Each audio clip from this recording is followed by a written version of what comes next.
Assalamualaikum warahmatullahi wabarakatuh. Yang terhormat Bapak dosen pengajar, Bapak Dr. Yusuf Setiadi, SSTMK, SHMM, MHUM. Kami dari kelompok 6 akan menyampaikan presentasi yang membahas tentang peran dan tantangan intelijen bisnis dalam membangun infrastruktur sistem pembayaran pada blueprint sistem pembayaran Indonesia tahun 2030. Sebelumnya, saya akan Atta Putra Kitama dan saya akan mengenalkan anggota kelompok 6.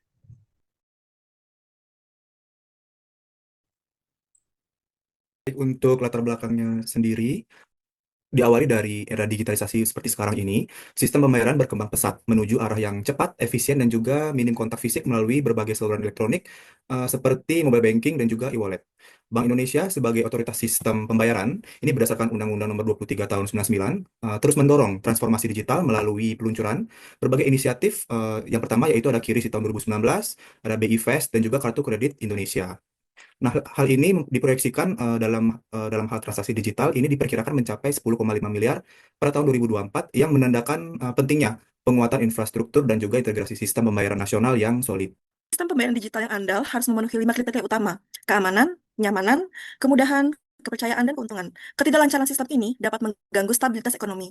Maka dari itu, perlu didukung oleh penerapan bisnis intelijen atau intelijen bisnis yang dapat mengubah data besar menjadi informasi strategis untuk mendukung pengambilan keputusan, baik operasional maupun kebijakan. Dalam konteks sistem pembayaran digital, intelijen bisnis membantu lembaga seperti BI dalam mengelola data transaksi besar, mengidentifikasi risiko, serta merumuskan strategi berbasis data yang efisien dan berorientasi pada kepuasan pengguna. Kita beralih ke BSPI 2030. Next. Tantangan dan proyeksi dari transaksi digital ini sendiri yaitu lonjakan transaksi digital akibat dominasi generasi milenial, Gen Z, dan juga Alpha, kemudian transfer dana retail daring dari 14 kali lipat dari 2023 ke 2030, kemudian proyeksi pertumbuhan transaksi ekonomi digital, serta nilai transaksi digital 2023 sebanyak 3 kali produk domestik bruto. Next, strategi dari BSPI 2030 antara lain yaitu keberlanjutan dari BSPI 2025, kemudian arah sistem pembayaran masa depan yang mengarah ke digital, tangguh, terintegrasi, mendorong sistem pembayaran cepat, mudah, murah, aman, dan andal dengan berbagai inovasi utamanya. Next. Selain itu, perumusan BSPI di 2030 sekaligus menjadi komitmen BI menjalankan undang-undang pengembangan dan penguatan di sektor keuangan.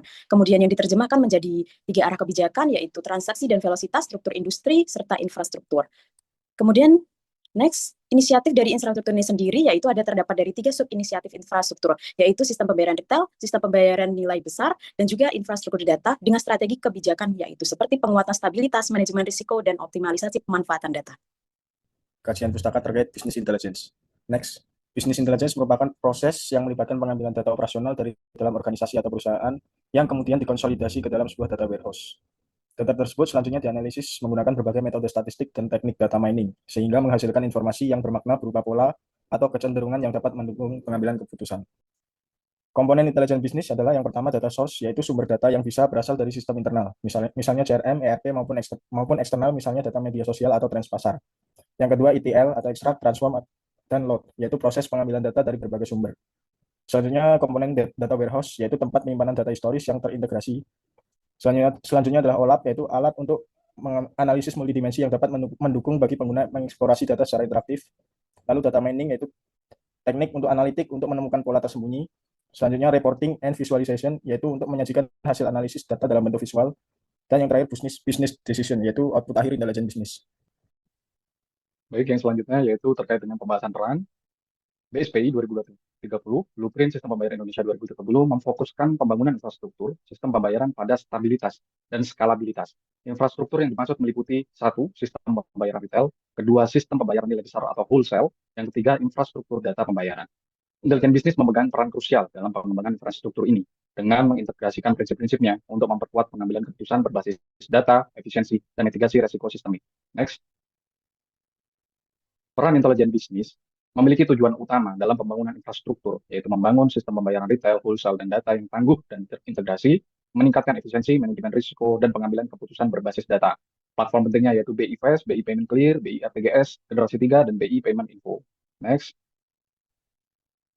Intelijen bisnis pada infrastruktur sistem pembayaran retail meliputi 3. Yang pertama, mengelola arus transaksi yang besar secara real time. Kedua, deteksi fraud otomatis menggunakan data historis. Yang ketiga, segmentasi perilaku pengguna, waktu, frekuensi, dan jenis transaksi. Next. Intelijen bisnis pada pembayaran nilai besar atau wholesale. Yang pertama yaitu BI RTGS Generasi 3 dengan fitur LSM dan multi-currency. Kedua, prediksi kebutuhan likuiditas harian. Ketiga, pemantauan interbank flow untuk mitigasi resiko sistemik. Next. Intelijen bisnis dalam infrastruktur data pembayaran, yaitu yang pertama penggunaan untuk payment ID, BI payment info, data capturing system, yang kedua yaitu tracking, perilaku, transaksi lintas platform, integrasi end-to-end data, prediksi tren transaksi, yang ketiga yaitu contoh penggunaan intelijen bisnis dalam infrastruktur data pembayaran, berupa analisis tren, transaksi sektoral, dan deteksi fraud geospasial. Pembahasan tentang tantangan. Secara umum, next izin. Secara umum, tantangan intelijen bisnis dalam membangun infrastruktur sistem pembayaran BSPI 2030 adalah yang pertama, integrasi data. Terkait integrasi data ini, di mana fragmentasi data menjadi sebuah tantangan. Karena tidak semua pelaku industri memiliki teknisi yang memadai untuk menyajikan dan mengelola data secara terbuka dan konsisten. Selain itu, data pembayaran yang tersebar di berbagai pelaku industri juga menggunakan format dan sistem yang berbeda-beda. Tantangan yang kedua, itu adalah tantangan terkait kualitas dan keamanan data. Inkonsistensi metadata, duplikasi data, atau keterlambatan dalam proses data capturing dapat menurunkan efektivitas intelijen bisnis. Selain itu, tantangan keamanan cyber dan privasi data juga menjadi hal yang serius. Tantangan yang ketiga, itu adalah tantangan terkait sumber daya dan literasi teknologi. Tidak semua penyedia sistem pembayaran atau PSP memiliki kemampuan SDM, infrastruktur IT, atau pemahaman atas data yang setara. Padahal pemanfaatan intelijen bisnis menuntut perubahan kerja menjadi lebih berbasis data atau data-driven culture. Kesimpulan. Pengembangan infrastruktur sistem pembayaran sebagai pilar penting dalam sistem pembayaran Indonesia 2030 sangat didorong oleh pemanfaatan intelijen bisnis. Ini adalah komponen strategis untuk menjamin stabilitas, memperkuat manajemen risiko, dan mengoptimalkan penggunaan data di seluruh sistem pembayaran, yaitu retail, wholesale, dan infrastruktur data. Meskipun demikian, implementasinya menghadapi tantangan kompleks terkait integrasi, kualitas, dan keamanan data, serta sumber daya dan literasi teknologi. Untuk memastikan keberlanjutan digitalisasi sistem pembayaran di bawah kerangka BSPI 2030, fokus utama harus pada sinergi kebijakan dan kolaborasi erat antara industri, pemerintah, dan regulator. Selain itu, kampanye edukasi dan literasi berkelanjutan sangat penting untuk meningkatkan kesadaran dan keamanan bertransaksi di kalangan masyarakat sebagai pengguna AHIP. Terima kasih teman-teman atas pembahasan materinya. Baik, sekian presentasi materi intelijen bisnis dari kami, kelompok 6. Kurang lebihnya mohon dimaafkan sebesar-besarnya. Terima kasih. Akhir kata, wassalamualaikum warahmatullahi wabarakatuh.